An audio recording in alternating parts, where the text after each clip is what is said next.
Hello, good evening everybody. आज हम लोग न्यूक्लियाई चैप्टर का लास्ट टॉपिक को डील कर रहे हैं और ये टॉपिक है आपको न्यूक्लियर रिएक्टर। तो न्यूक्लियर रिएक्टर क्या है? तो हम लोग फिशन पढ़े हैं इसके पहले।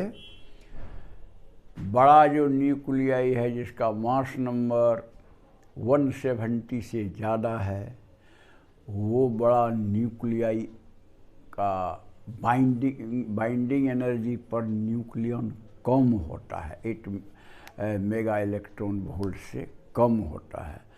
तो वो डिसइंटीग्रेट करने की उसकी टेंडेंसी रहती है और वो डिसइंटीग्रेट करता है, टूटता है, स्प्लिट होता है 2 या 3 फ्रैगमेंट में और उससे एनर्जी मिलता है। तो उसी एनर्जी से आपको हम लोग का माने वहाँ सिस्टम बनाया जाता है, कनेक्ट किया रहता है। वो जो एनर्जी है वो काफ़ी हीट वाला एनर्जी है। उससे आपको एक कूलेंट जो लिक्विड है वह उस हीट एनर्जी को ले करके चला जाता है आपको कंडेंसर में, जहाँ की वो गर्म हो करके ये स्टीम निकलता है और वो स्टीम से टरबाइन के ब्लेड को घुमाता है।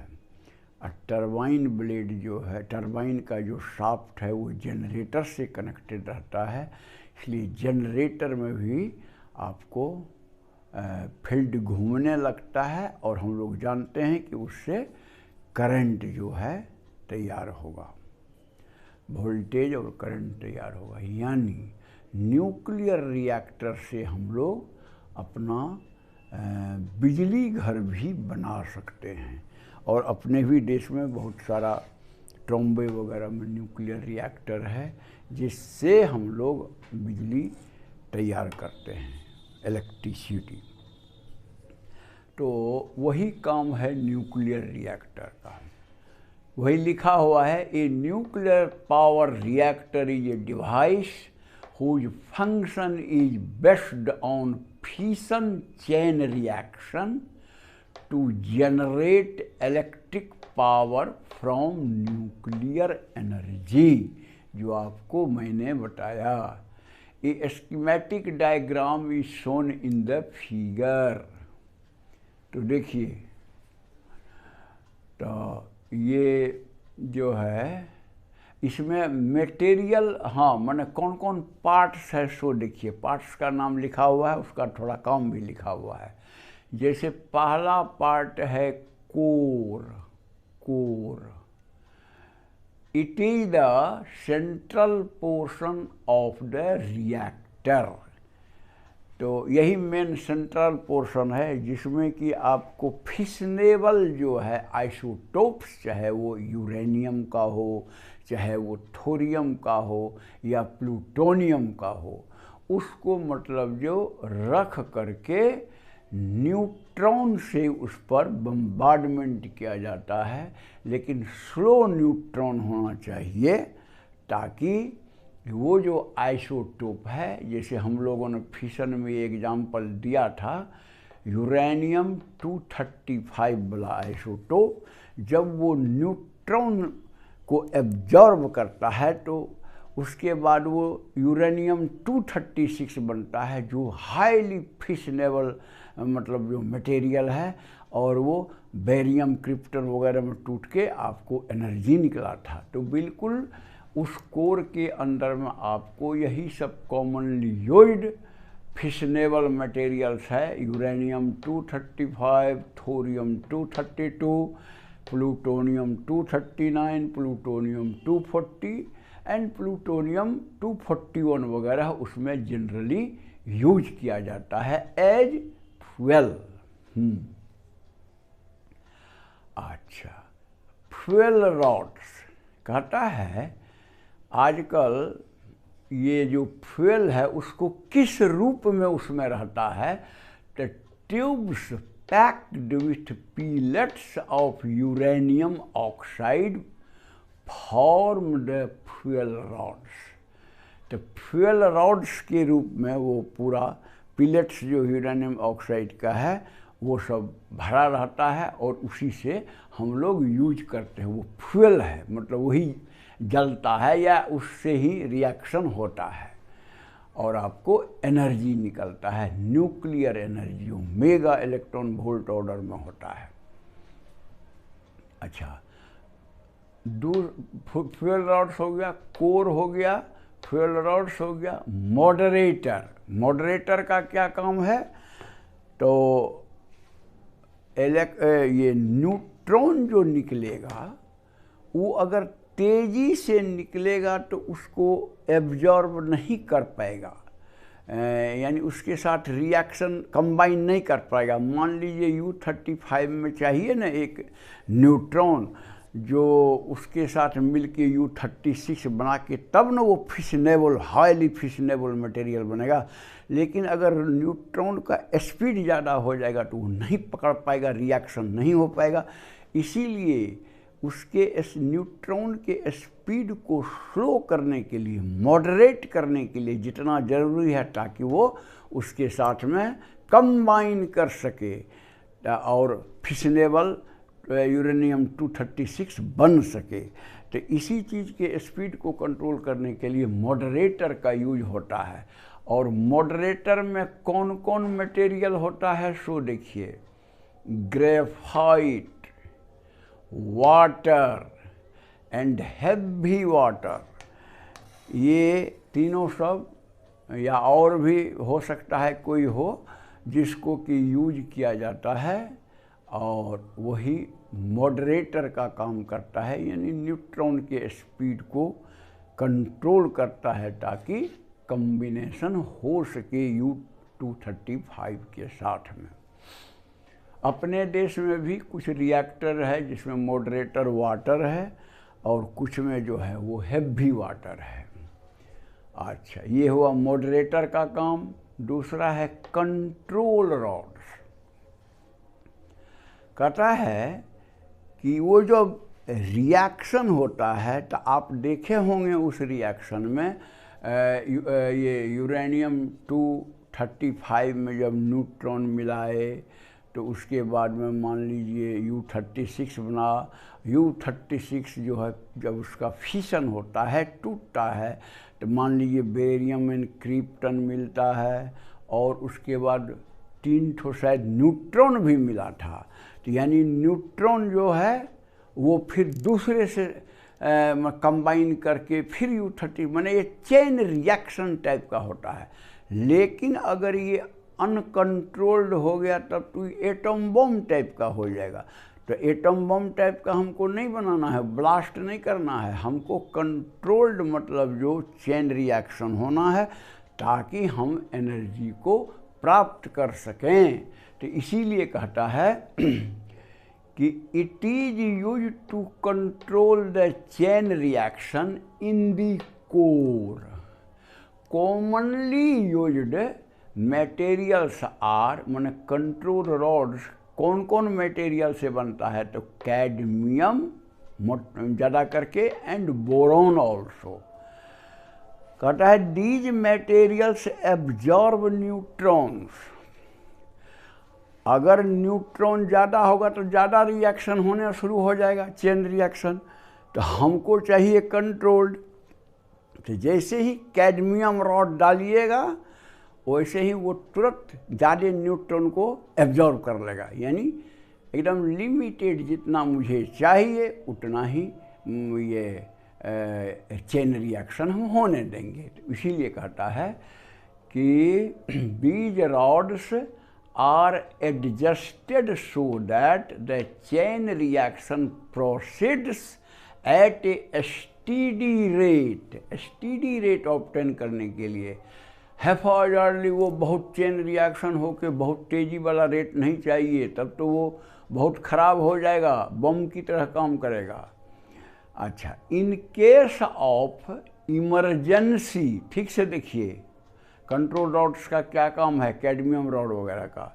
इन केस ऑफ इमरजेंसी और रीफ्यूलिंग, मान लीजिए कुछ गड़बड़ी हो गया तो रिएक्टर को बंद करना पड़ेगा, और नहीं बंद कीजिएगा तो हो सकता है जो बड़ा भयंकर मन ब्लास्ट हो जाए, कुछ है। जैसे रसिया में जो चेरनोबिल वाला ये था, उसमें हुआ था, जो बहुत बड़ा डिजास्टर्स हो चुका था। तो वैसा चीज़ है, तो उसको कंट्रोल करने के लिए हमको उपाय होना चाहिए। तो वही है कि या तो या रिफ्यूलिंग के समय में आपको रिएक्टर बंद करना पड़ेगा, तो बंद कैसे करिएगा, क्योंकि वो तो रिएक्शन होता है। तो यही कैडमियम रॉड या बोरॉन रॉड को पूरा इंसर्ट कर दिया जाता है, और जिसके कारण कि वो न्यूट्रॉन को मतलब एब्जॉर्ब कर लेता है, और उसके बाद रिएक्शन बंद हो जाता है, या आपको उसको शट डाउन कर सकते हैं, यानी बंद कर सकते हैं। तो वही कहता है इन केस ऑफ इमरजेंसी और refuelling, these rods can be fully inserted to absorb enough neutrons to control chain reaction and shut down the reactor। तो चेन रिएक्शन को कंट्रोल करेगा, न्यूट्रॉन एब्जॉर्ब करके इतना एब्जॉर्ब कर लेगा कि चेन रिएक्शन आगे नहीं हो सकता है, और उसके बाद आप उसको बंद कर सकते हैं, शट डाउन भी किया जा सकता है। कूलेंट इसमें देखिए कि ये तो पूरा गर्म हो जाएगा एकदम, तो ये कूलेंट जो है, वो कूलेंट जो होता है पूरा जो एनर्जी, हीट एनर्जी निकला, उसको लेके आ जाएगा इसमें। ये जो है स्टीम जनरेटर, मतलब जो सेट है, जो टरबाइन के साथ और कंडेंसर के साथ कंबाइंड रहता है। तो कूलेंट क्या करता है, तो it is a cooling material which removes the heat generated due to fission।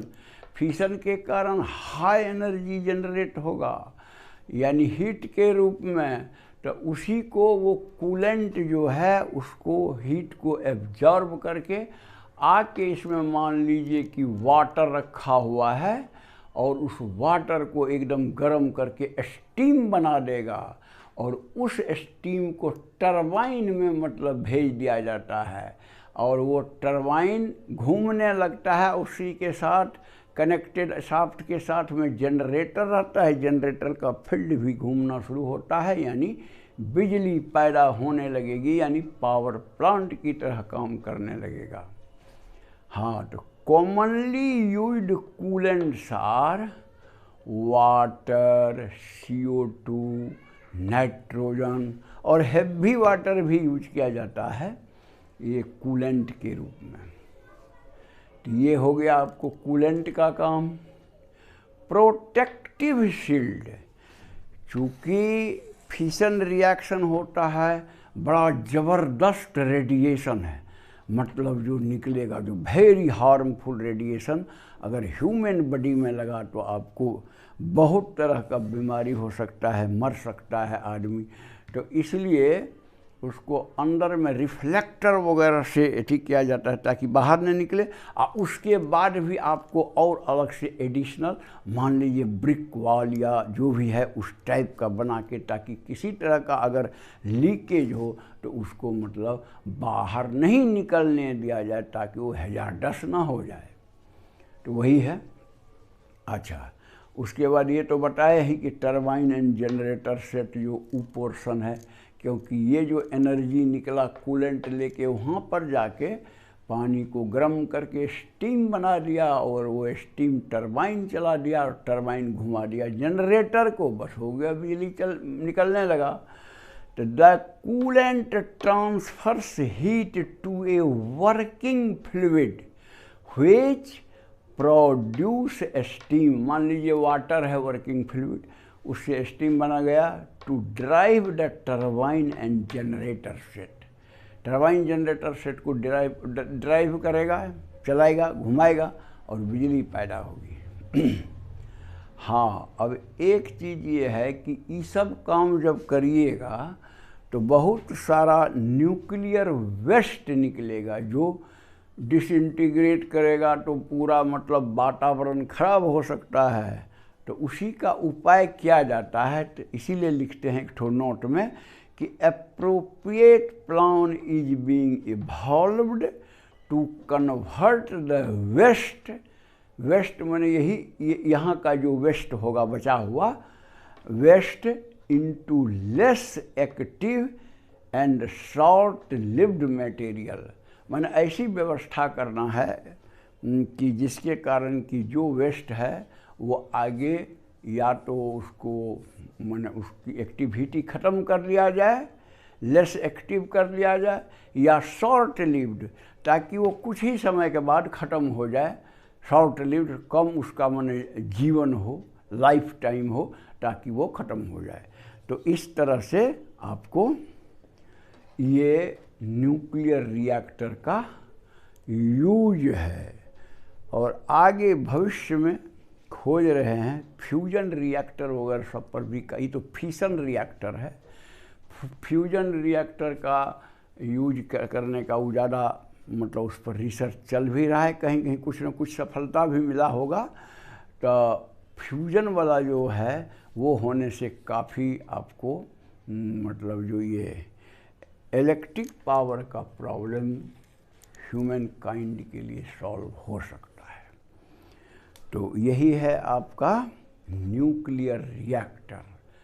और अगर आपको अच्छा लगा तो लाइक कर दीजिएगा, और जो सब्सक्राइब नहीं किए हुए हैं वो सब्सक्राइब कर दीजिएगा और बेल बजा दीजिएगा। सब्सक्राइब में पैसा नहीं खर्च होता है आपका, लेकिन मुझे मोटिवेशन मिलता है। दूसरे को भी अगर मदद करना है पढ़ाई लिखाई में तो ये वीडियो आप व्हाट्सएप वगैरह से भेज दीजिए जहाँ भेजना है, ताकि वो पढ़ के वो चीज़ को अपना बढ़िया से मैटर को समझ सके। That's all, thank you.